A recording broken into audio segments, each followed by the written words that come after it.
Quelle rencontre entre l'intelligence artificielle et le bébé? Quelle incidence sur son développement? L'intelligence artificielle est difficile à définir. Elle va d'une simple application où il faut appuyer pour entendre un son, ce qu'on retrouve dans certains jeux d'enfants, dans certains jouets qui sont conçus pour les enfants, à une reconnaissance vocale, à une reconnaissance de visage, jusqu'à un robot qui interagit avec l'autre. Et on sait aujourd'hui que dans les jouets développés pour les enfants, on a de plus en plus de robots qui répondent, qui sont conçus pour répondre aux enfants. Est-ce qu'ils sont intelligents? Ça, c'est un autre débat, peut-être pour une autre question, mais en tout cas, ils existent bien et les bébés sont amenés à interagir avec les bébés, les enfants, à interagir avec ces robots.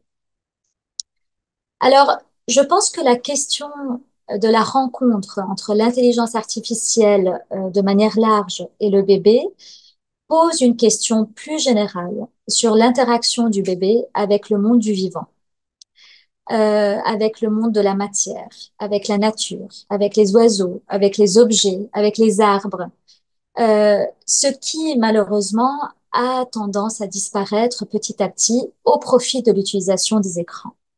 Euh, il est très important de se poser la question de l'interaction, avant de se poser la question de l'interaction du bébé avec tout type d'écran ou des robots intelligents, de se poser la question de l'interaction du bébé avec le monde du vivant de manière plus générale et de voir ce que l'intelligence artificielle enlève à l'interaction du bébé au monde du vivant, puisqu'on sait que c'est un apport très important que la nature, par exemple, au développement du bébé.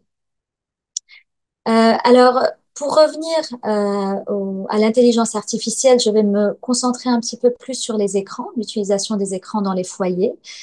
Euh, la présence de ces outils, de cette technologie dans certains foyers, plus que dans d'autres, euh, peut être vu comme un symptôme plus qu'une cause de quelque chose. C'est-à-dire un bébé qui passe plusieurs heures par jour devant un écran pose la question de l'environnement dans lequel il vit de manière plus générale. Alors, on sait qu'il y a des effets et des incidences sur le développement, et la première incidence, c'est le manque d'interaction avec les adultes, et ça, c'est clair. Euh, le manque d'interaction avec les adultes va avoir plusieurs incidences sur le retard langagier, le retard développemental, le manque de sécurité, d'une base sécuritaire pour que l'enfant puisse explorer son monde, le détournement ou le manque d'activités culturelles et artistiques qui, on sait, sont essentielles pour l'épanouissement et le développement d'un enfant. Donc, l'interaction avec les écrans ou le remplacement des interactions sociales par la nouvelle technologie, c'est là le danger de notre société aujourd'hui.